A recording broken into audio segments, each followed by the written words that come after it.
Ruben, when I came here, I brought a few things that ordinary personal to me. I lived in England when they introduced American Express card, platinum card. I was living in England when they introduced it. And they said 5,000 people will get it. Those 5,000 people, their card showed charter member. This is my own. Showed their charter member. Member since 1987. Can somebody use it on your behalf? No, sir. I lived in England, Ruben. I know you don't need to look at it. Ruben, I lived in England when American Express introduced black card. And they said 1,000 persons will be issued with this card. I have it here, it's a charter member. To tell you my experience in this card, they told me to go and collect this card somewhere in Sloane Street around Harrods. I got there. When I came out from the station, the man who was in the office where I was going to collect it asked me, "Who are you?" And I introduced myself. He said, "How did you come?" I said, "I came from Knightsbridge underground." He said, "We're underground?" I said, "Yes." "Who are you?" I called my name. He said, "We don't have any name or card like that here." So I left to go back to the station because what I use in England, everybody knows is underground. I was going back to the station when my bank manager called me and said, "Peter, go back there. I think they found the card." What shocked me is, how can this man come from underground to collect this card that everybody have come to collect Rolls Royce on this one?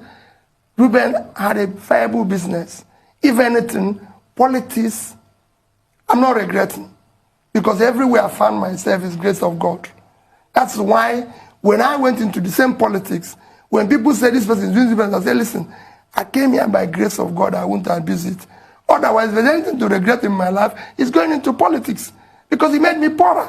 But however, I'm glad that God allowed me to also make a success of it. Mr. Obi, so maybe you have to be the more business specific. I'm doing, what kind of business? I'm telling How you, did you make the that's money? what I'm telling you now. The business I'm doing is that I was a brand and market management company that I run. I had a Heinz franchise. You can go and look. I was the sole importer of Heinz salad cream, baked beans. Just to give you an example of one company. South African breweries, who's the international breweries, I was their sole engineer. I can go on and on. I was working, bringing the Ovaltine for Novartis with another company. When I can go on and everything. In fact, to tell you what the company is, the company I was involved before, when I left and my brother took it over and paid me off, sort of became Next Cash and Carry that you see in Abuja and Port Harcourt now. So it's the same company. I was a trader. Everybody knows I was a very big trader. Even chairman will tell you. Chairman knew I used to import wine and used to send him champagne. He will tell you that when he was in Surrey, when all of us were still at the struggling stage.